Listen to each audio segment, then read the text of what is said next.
Hey everyone, this side Anushka Gupta from शिकाना जी developers. जैसे कि मैंने अपनी लास्ट वीडियो में आपको बताया था अपनी पूरी कॉर्पोरेट जर्नी के बारे में, आज की वीडियो में मैं आपको बताने वाली हूँ कि about my digital marketing diploma, कैसे मैंने फाइंड आउट किया, कैसे सारी चीज़ें स्टार्ट हुई एंड ऑल थिंग्स।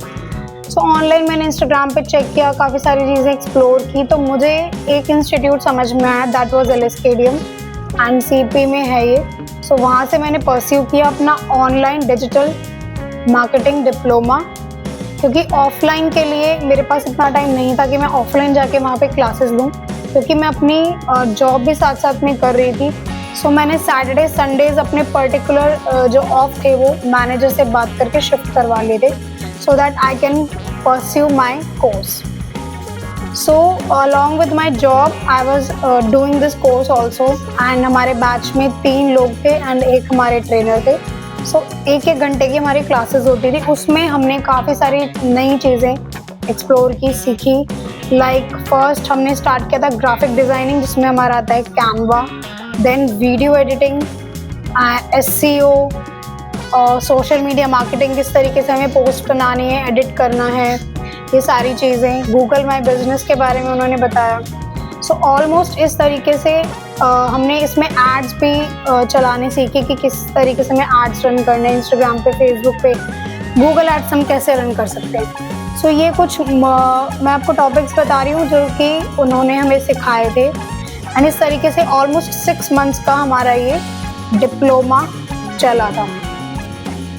जब मैं ये कर रही थी तो मेरा एक बेसिकली विजन था कि मैं ये क्यों कर रही हूँ, क्योंकि मुझे अपना फील्ड जो था वो स्विच करना था, मुझे कॉर्पोरेट छोड़ना था, and specially rotational shifts, that was really hectic, बहुत ज़्यादा हेक्टिक थी वो मेरे लिए। सो इस इंटेंशन से मैंने स्टार्ट किया था। देन अब मैंने गुड़गांव से अपना नोटिस पीरियड कंप्लीट करके वहाँ से रिज़ाइन कर दिया था, एंड मैंने पूरा फोकस जो था वो अपने कोर्स पे डाला था। जैसे ही हमने कोर्स कंप्लीट किया उसके बाद हमें इंटर्नशिप्स भी ऑफर होने लगी थी, लेकिन कुछ खास उस पर पे नहीं मिल रहा था, एज यूजुअल इंटर्नशिप्स में मिलता भी नहीं है। तो अपना कोर्स मैंने कंप्लीट किया, and then came the time of 2024 April, और जब मैंने अपने वीडियोस बनाने बंद कर दिए थे कुछ पर्सनल इश्यूज़ की वजह से, कुछ प्रॉब्लम्स चल रही थी जिसकी वजह से मैं अपने वीडियोस नहीं बना पा रही थी, तो थोड़े टाइम के लिए मैंने वो बंद कर दिया था। देन मेरा मेन फोकस था कि किस तरीके से मैं अपनी इंटर्नशिप लूँ, and then I can start my working, मैं कैसे स्टार्ट करूँ।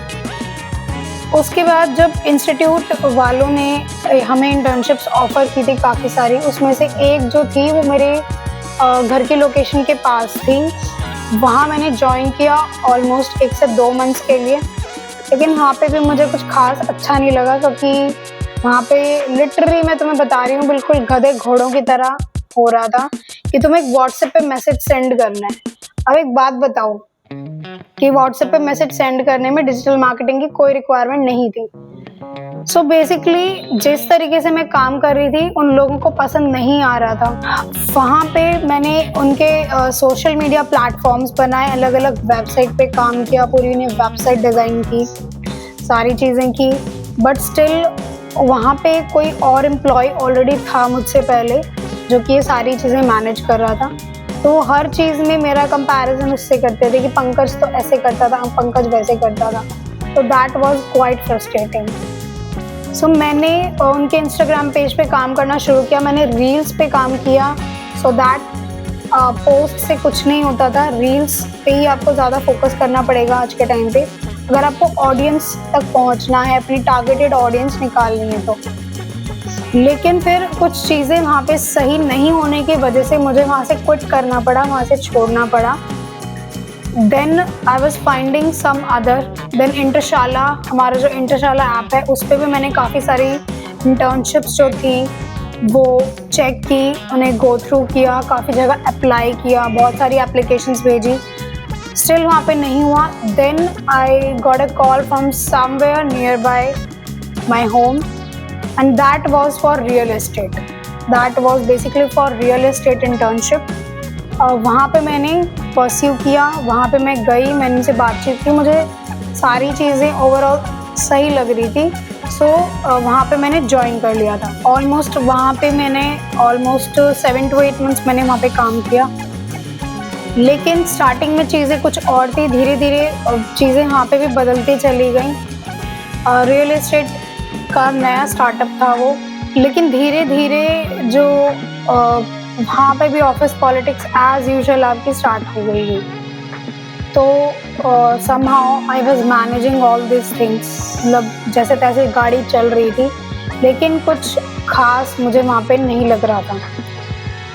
So then I thought कि इसी के साथ साथ जब ये मैं अपना जॉब कर रही थी, तब मेरा एक बैचमेट था मेरे डिजिटल मार्केटिंग वाले डिप्लोमा में ही।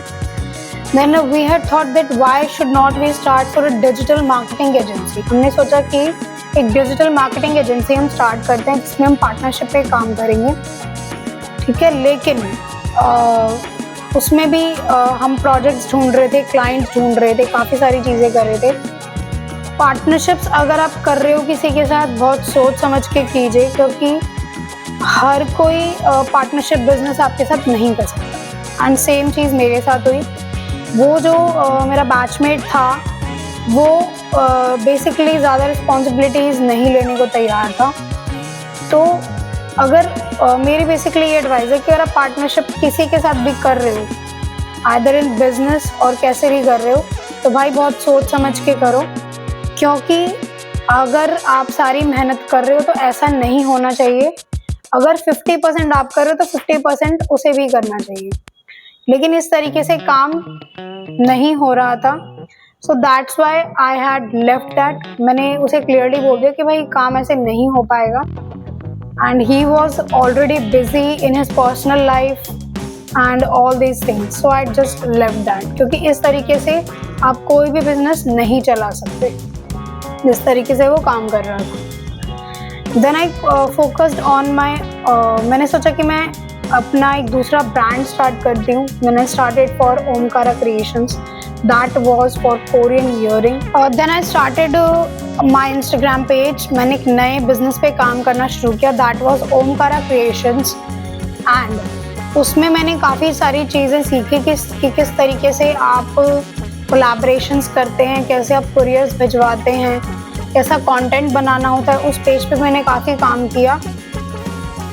धीरे धीरे मुझे समझ में आया कि इसमें आपकी पेज की रीच अच्छी होनी चाहिए, टारगेटेड ऑडियंस आपकी ऐसी होनी चाहिए। एंड मैंने एक Kashmir, I guess Dehradun side, मैंने एक कस्टमर को अपना क्या कहते हैं ऑर्डर भी कंप्लीट किया था, ठीक है। बट इतना ज़्यादा मुझे इस बिज़नेस में प्रॉफिट नहीं लगा, ज़्यादा प्रॉफिटेबल बिज़नेस नहीं था ये। बट इसमें लॉस मुझे ज़्यादा हो रहा था, क्योंकि सबसे बड़ी प्रॉब्लम ये थी कि ये जो था गर्ल्स का बिजनेस था, गर्ल्स के साथ डील करना, क्योंकि वो लोग इतनी बार्गेनिंग करते हैं कि वो चीज़ें मैनेज नहीं हो रही थी। सो दैट्स द रीज़न मुझे वहाँ पे भी अपना काम स्टॉप करना पड़ा, क्योंकि आगे मुझे इसका लॉन्ग विजन नहीं दिख रहा था, ज़्यादा प्रॉफिटेबिलिटी भी नज़र नहीं आ रही थी। एंड जो ऑर्डर मैंने भेजा था उसमें मुझे प्रॉफिट से ज़्यादा लॉस ही फेस करना पड़ा था। प्लस जब आप क्रिएटर्स को अपने प्रोडक्ट्स भेजते हो, जो भी आपके स्मॉल क्रिएटर्स होते हैं, यूजीसी क्रिएटर्स होते हैं जिनके साथ आप कोलैबोरेट करते हैं, तो प्रोडक्ट भी आपको भेजना है, कुरियर भी आपको करना है। तो ये सारी कॉस्ट का भी हिसाब किताब करके मैंने जब देखा तो मुझे ज़्यादा इसमें प्रॉफिट्स नज़र नहीं है। सो somehow I had stop this also.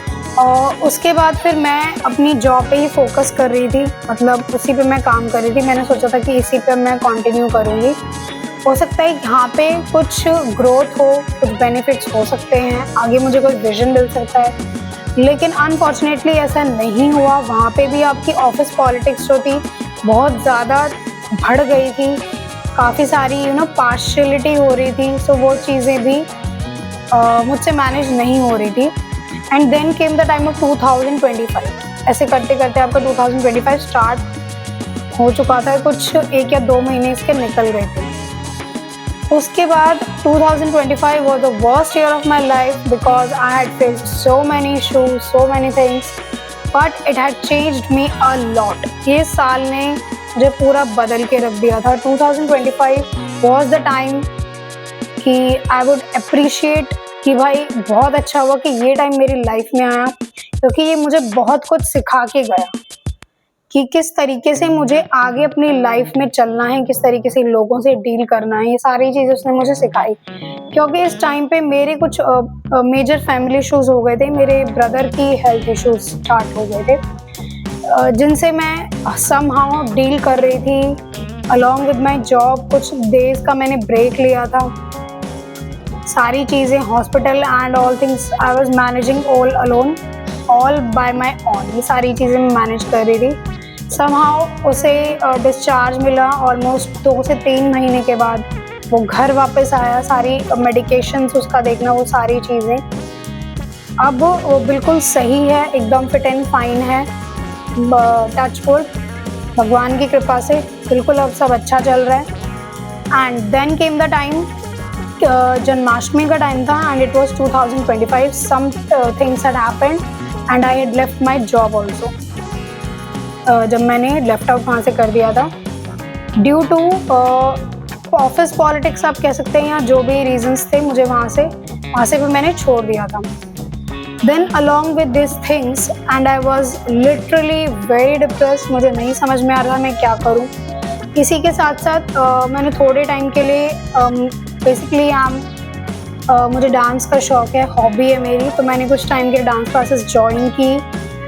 तो मुझे अच्छा लगता था कि that was the me time. वो मी टाइम होता था कि जहाँ पे मैं सिर्फ एंजॉय करती थी और अपना सारा स्ट्रेस भूल के मैं सिर्फ अपने पैशन को फॉलो कर रही थी बेसिकली। सो ये सारी चीज़ें चल रही थी एंड अलॉन्ग विद दिस क्योंकि मेरा परफॉर्मेंस उन्हें अच्छा लगा, so they had offered me a Ramlila project also at my dance classes. I was enjoying, मुझे बहुत अच्छा लग रहा था। सारी चीज़ें और धीरे धीरे नॉर्मल हो रही थी, सॉर्ट आउट हो रही थी। इसी के साथ साथ वहाँ पे जो टीचर थे मेरे, उन्होंने बोला कि आप अच्छा परफॉर्म करते हो, so they had offered me a Ramlila project also and this was the time around जब आपके नवरात्रे थे 2025। तो उसके लिए भी हमने काफ़ी सारी प्रैक्टिसेस की, हमने काफ़ी सारी परफॉर्मेंसेस की, गणेश वंदना, हनुमान चालीसा, इन सब पे हमने परफॉर्म किया, राम जन्म, इस तरीके से पूरा प्रोग्राम हमने किया। स्टेज पे मैं गई पहली बार, ऐसे ऑन स्टेज मैंने पहली बार परफॉर्म किया। सो this was something else for me, मतलब बहुत ही अच्छा एक्सपीरियंस रहा मेरे लिए। And I had even thought कि नेक्स्ट टाइम जब मुझे मौका मिलेगा तो नेक्स्ट टाइम भी मैं ज़रूर करूँगी। So this was the whole journey of 2025 कि कितने ज़्यादा अप्स एंड डाउन्स मेरे लाइफ में रहे 2025 में स्पेशली। काफ़ी चीज़ों को मैंने फेस किया, काफ़ी चीज़ों से सीखा, ओवरकम किया। एंड सबसे ज़्यादा जो इम्पोर्टेंट बात ये थी, इस साल ने मेरे को ये सिखाया कि मेरे को अपने आने वाले ईयर्स में, अपने आने वाले जीवन में, अपनी आने वाली ज़िंदगी में मुझे कैसे करना है, क्या करना है, कैसे लोगों से डील करना है। एंड इसी के साथ साथ जब मैंने जन्माष्टमी में अपनी जॉब छोड़ी थी, उसी के साथ साथ मैं रियल एस्टेट में एंटर कर दिया था। उसी के कुछ 1 या 2 दिन बाद जो हमारा ब्रांड है श्री कान्हा जी डेवलपर्स, उसकी शुरुआत मैंने तभी कर दी थी। तभी से ऑलमोस्ट आप यू कैन से कि 8 to 9 मंथ्स आज हो चुके हैं। तभी से मैंने इस पे काम करना शुरू कर दिया था। ऑनलाइन मैंने काम किया, अपने पेजेस बनाए, इंस्टाग्राम पे, फेसबुक पे सारी वीडियोस एडिट करना, कंटेंट मैनेज करना, कंटेंट राइटिंग करना, कैप्शंस बनाना, थंबनेल्स बनाना, सारी चीज़ें ये मैं खुद से मैनेज करती थी। And this was the time of August 2025 and इसी के साथ साथ जो था पर 2025 कंप्लीट हो गया था एंड हमारा स्टार्ट हो चुका था 2026, यानी अभी जो करंटली आपका साल चल रहा है। तो इस साल मेरे क्लियर विजन्स थे कि मुझे क्या करना है, क्या नहीं करना। ओवरऑल मैंने सब डिसाइड कर लिया था। मैंने अपनी हेल्थ पे ध्यान देना शुरू किया, मैंने एक्सरसाइज वर्कआउट करना स्टार्ट किया, मैंने अपना काम का एक प्रॉपर शेड्यूल बनाया कि मुझे क्या करना है, कैसे करना है। एंड इसी के साथ साथ मेरी रामलीला से ही स्पिरिचुअल जर्नी भी स्टार्ट हो गई थी। अब बेसिकली हमारे लाइफ का मोटिव ये है कि हमें आगे ग्रो करना है, अपना काम पूरी शिद्दत से करना है, डिसिप्लिन में रहते हुए प्रॉपर तरीके से। This was the whole things about 2025 and in next video I will share with you my journey of 2026 जो भी करंटली ईयर चल रहा है। मैंने क्या क्या चीज़ें की, कैसे कैसे किया, ये सब मैं आपको अपनी नेक्स्ट वीडियो में बताऊँ। तब तक के लिए keep watching, keep learning and thanks for watching.